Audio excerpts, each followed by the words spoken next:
बोली बोली छठी मैया के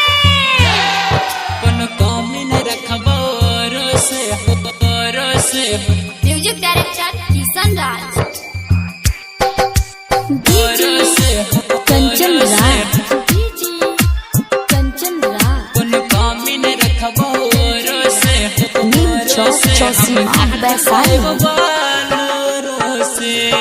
सुनो ना छठी मैया गे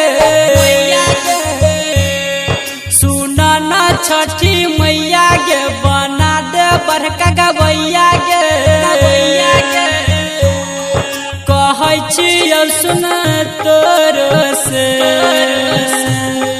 कौन कमी न रखबो से हम घाट पैबो बोलो से कौन कमी न रखबो से हम घाट पैबो बोलो से सुनो ना छठी मैया गे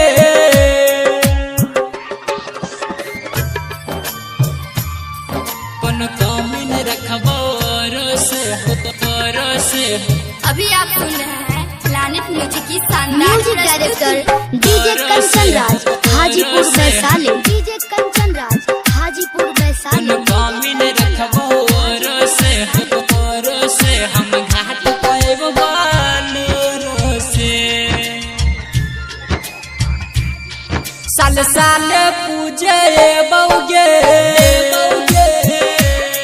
बढ़िया से घाट बने बौगे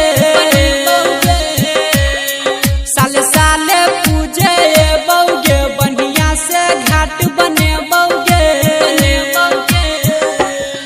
तोरा किया नया बच माया गे तोरा किया नया बच माया गे तनी तू क दे दाया गे कहै छियौ सुन तोर से कहै छियौ सुन तोर से हम घाट पैबो बोलो से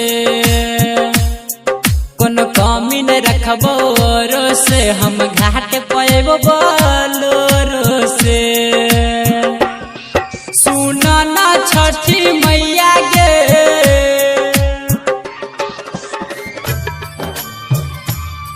कौन कमी न रखबो से planet music Darbhanga DJ Kanchan राज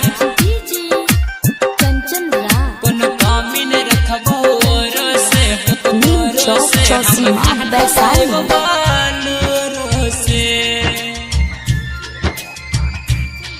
सुन न गे मैया दुलारी गे